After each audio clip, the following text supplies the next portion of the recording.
Okay, let us proceed. In activity number 2, write the following quadratic equations in standard form. So, given ang values of A, B, C. So, dali ra ka na siya, no? For instance,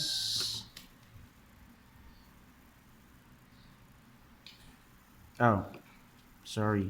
Isulat into standard form of quadratic equation, then identify the values of A, B, C. So, ato na yung kaning number. So, may wala dira, abe. Sige. Kaning number 2. Ito na i-try ni number 2. Negative 4x squared equals 8x minus 3. So, himuon nga standard form. What is the standard form of quadratic equation? So, ax squared plus bx plus c equals 0, where a is not equal to 0.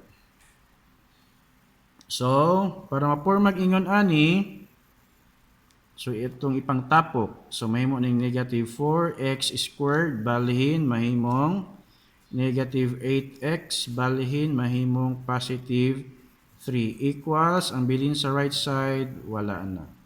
0 na lang. So para mas nindot tan-awon, dili ta mingon nga dapat, para mas nindot tan-awon ang atong equation, ang ato ang value sa A, kung pwede atong himuon nga positive. So para mahimo ni siyang positive, divide all terms by negative. So mahimo na ning positive 4x squared, negative divide negative, positive 8x, positive divide negative is negative 3 equals 0 divide negative is nothing. 0. So, either of the two, mo na ni siya ang standard standard form. Pero usually, ingon ani nga forma nga to ang ipakita kay positive ang A. So, the value of A is 4 kung kani siya nga equation. Value is of A is 4, value of B is 8, value of C is negative 3. So in activity number 3, what's my value? Evaluate the expression b squared minus 4ac given the following. Dali na po kani siya, no? So for instance, kaning number 4.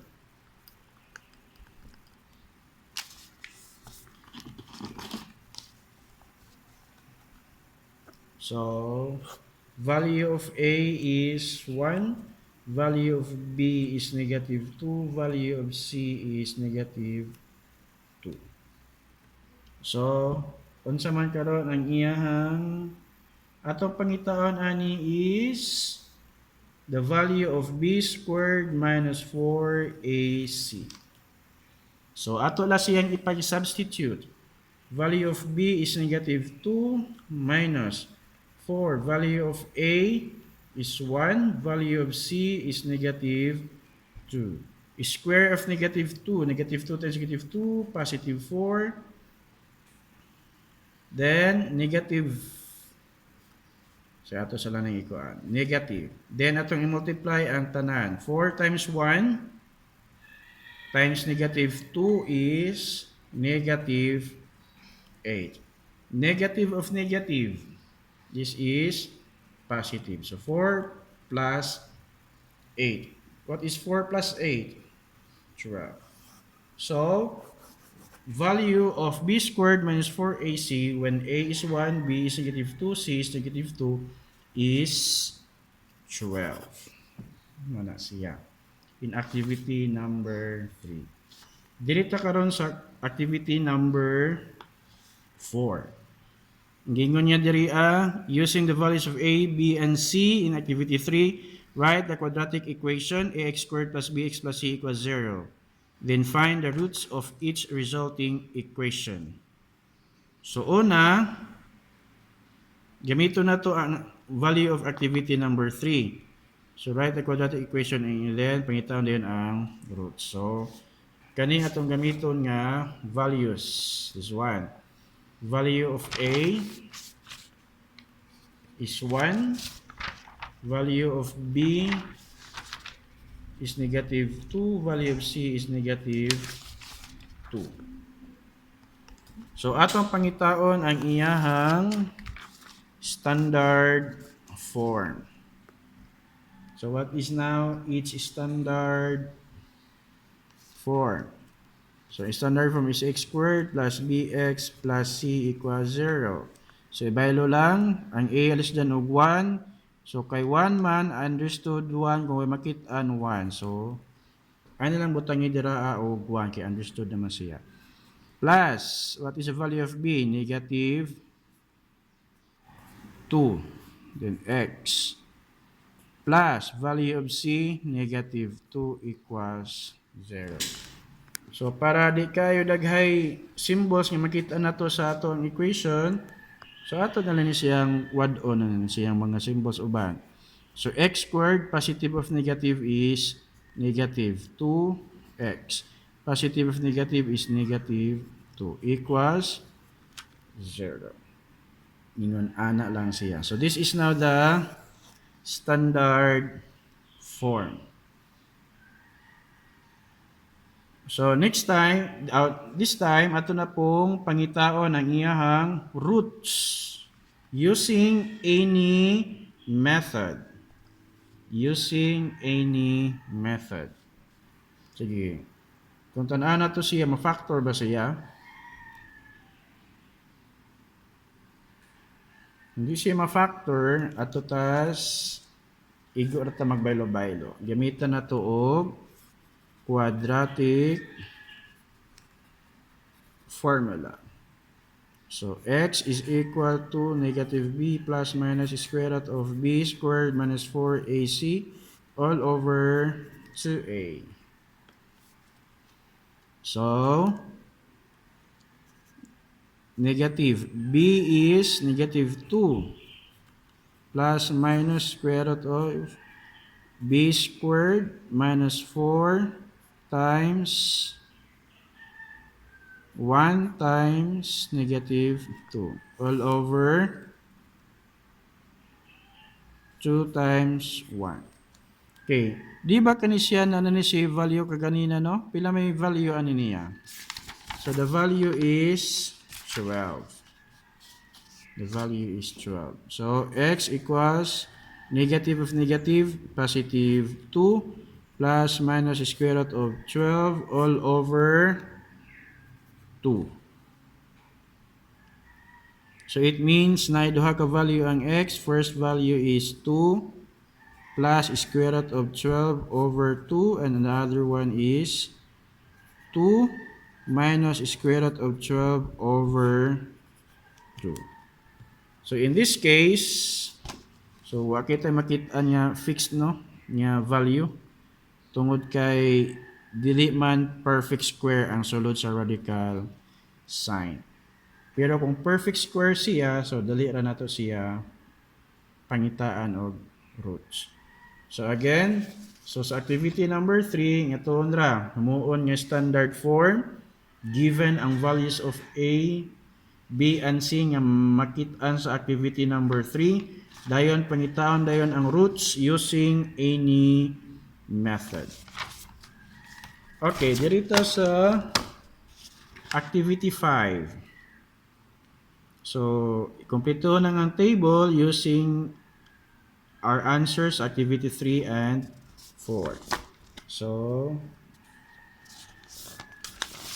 itong sample na to kaganina, nga ang value sa A is 1, value sa B is negative 2, value sa C is negative 2. So, the equation, muna siyang equation, x squared minus 2x minus 2 equals 0. Then, ang iyahang b squared minus 4ac is 12. And the roots are, roots 2 plus square root of 12 over 2 of 2 minus square root of 12 over 2. When a is 1, b is negative 2, C is negative 2. So, mo ni siya ang sa activity number 5. But, unsa man di ay tawag ani niya? Siya tawag sa b squared minus 4ac.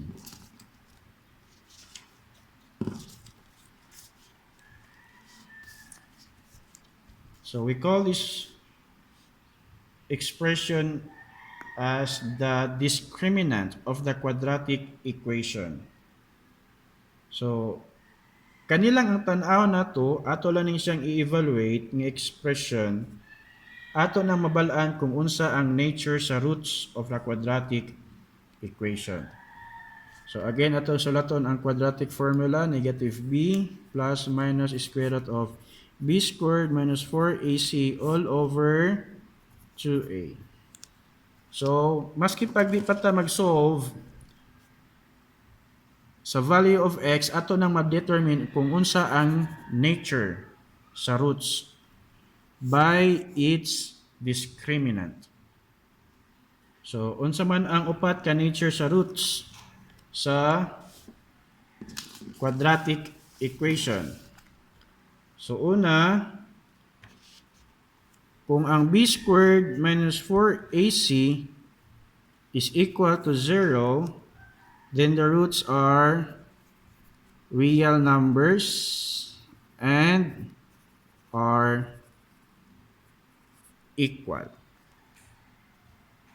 Yan siya. So, kung ang b squared minus 4ac equals 0 is equal to 0, then the roots are real numbers and are equal. So, kung kani siya 0, so, isa ra ka value sa x ang ato ang makitaan since they are equal. And it is real number. If b squared minus 4ac is greater than 0 and a perfect square, then ang iyahang roots are rational numbers but are not equal. So, katong kaganina nga to ang roots, or rather the number or the value of b squared minus 4ac is a perfect square and greater than 0, then the roots are rational numbers but are not equal. And if the discriminant is lesser than, greater than 0,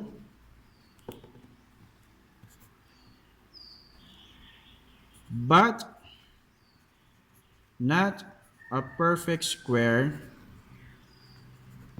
then the roots are irrational and are not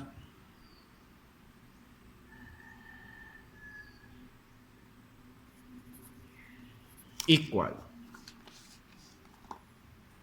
And lastly, if b squared minus 4ac is lesser than 0, then it has no real roots.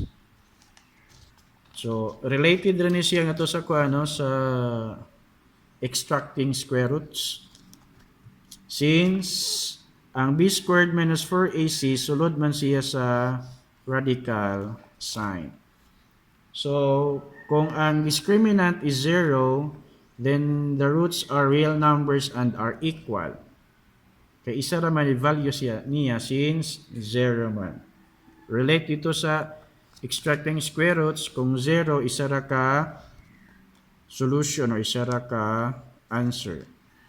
If it is greater than 0, na siya'y duha ka answer. Diri kung ang discriminant is greater than 0 and a perfect square, then rational but are not equal. Then diri upod, if greater than 0 but not a perfect square, it is irrational and are not equal. So kung greater than 0, perfect square, rational siya, but are not equal. While sa if greater than 0 but not a perfect square, irrational siya but are not equal. And lastly, if the discriminant is lesser than 0, wala siya real roots. So what are numbers at lesser than 0? Those are negative numbers. What are those numbers na greater than 0? Those are positive numbers. So, moto siya ang nature of the roots. Real numbers and are equal, rational numbers but are not equal, irrational numbers and are not equal, and no real roots. So, mo ni siya ang mga values of the discriminant. Unsa ang discriminant? So, mo ni siyang b squared minus 4ac. So, base lang sa discriminant, base lang sa value sa b squared minus 4ac, mabalaan na nato ang nature sa roots. Okay? So, hopefully, it helped you. Thank you.